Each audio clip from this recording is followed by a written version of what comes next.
صباح الفل عليكم وصباح صنع في مصر. لسه مكملين برضو في القطاع الزراعي.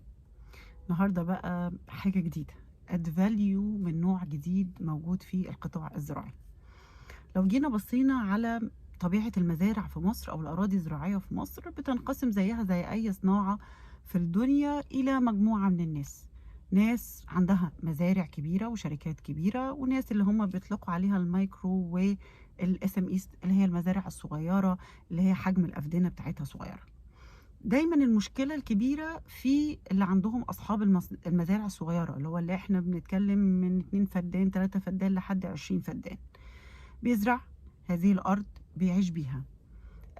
فكرة إن أنا ليا accessibility وإن أنا أقدر أوصل لخبراء، أو يبقى عندي علاقات تقدر تقول لي أنهم محصول أحسن، الزراعات أحسن، البذور فين أفضل.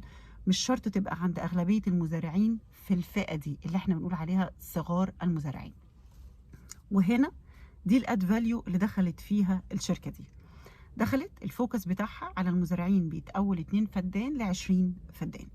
بتتكلم في ان احنا ازاي نعمل زراعة تعاقدية. ايه زراعة تعاقدية؟ اللي كان معروف في زمان في الزراعة ان احنا نزرع بعدين نبيع المحصول.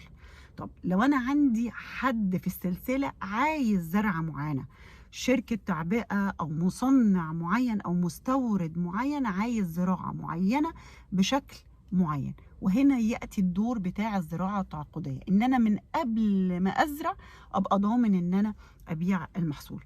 هنا دخلت الشركة دي بس عملت الفاليو تشين من بدايتها لأولها. يعني ايه؟ يعني انا عندي ارض، عايز ازرع هذه الارض تجيب لي اعلى قيمة من الفلوس. عندهم ناس سواء كانوا المصنعين او المستوردين اللي من بره مصر اللي هم عايزين زراعات معينة. حلو، يبقى انا عرفت السوق عايز ايه، المصانع اللي بتعمل الفود بروسيسنج او بتعمل اد فاليو على الصناعات دي سواء كانت مجمده او ان هي تعمل لها تصنيع. عرفت هم عايزين ايه، فاروح للفلاح اقول له الحق ده اللي عليه الطلب ازرعه. بس في نفس الوقت ازاي ان انا كمان اقدر ادي لهذا الفلاح احسن بذور، ازاي ان انا اقدر اديله التقاوي، ازاي ان انا اديله الكيماوي المناسبه، ازاي امده بالخبراء بتوع الزراعه والمزارع والارشاد الزراعي المظبوط اللي يخليه يقدر ياخد اعلى انتاجيه من الفدان بتاعه. حلقه كامله بتخدم على فاليو تشين كبيره من خلال تعاقدت مع المزارعين واقول لهم احنا عايزين زراعات ايه، اتعاقدنا مع ناس شاطره في البذور والشتلات، اتعاقدنا مع ناس معتمده في الجزء بتاع تسميد الارض والكيماوي، اتعاقدنا كمان ووفرنا جهات تعمل تمويل للمزارع.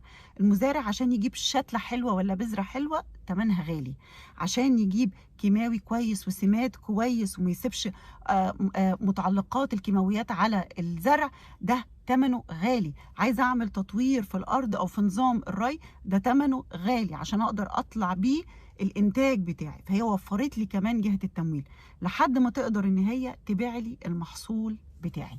دلوقتي هم موجودين في مصر شغالين، عاملين زراعة تعاقدية لأكتر من 5000 فدان في مصر، في جمهورية مصر العربية كلها. الأحلى بقى ان الكونكشن والتواصل مش تقليدي، يعني ان هم موجودين في الجمعيات الزراعيه والكلام ده كله. عندهم مهندسين وبينزلوا في كل حته، بس في نفس الوقت عندهم الابلكيشن بتاعهم، عندهم الهوت لاين والخط الساخن بتاعهم، عندهم الويب سايت بتاعهم، عندهم الفريق ان انت لو تواصلت معاه بيجي لك لحد عندك، يعني يقدروا يوصلوا لك باي شكل. حتى بالتليفون تقدر تفتح لنفسك اكاونت وتبتدي ان انت تشوف انت ممكن تتعاون معاهم ازاي. يقدروا يساعدوك ان ارضك تجيب محصول افضل، يقدروا يساعدوك ان انت تزرع بذرة افضل، يقدروا يساعدوك ان انت تاخد كيماويات بشكل افضل، تاخد تمويل بشكل افضل، تبيع المحصول بتاعك بشكل افضل. تحية لكل اللي بيعمل اد فاليو، وتحية لشركة مزارع اللي قدرت تعمل الاد فاليو في مصر دي. وصباح الفل عليكم، وصباح صنع في مصر وشجع تصنيع في مصر.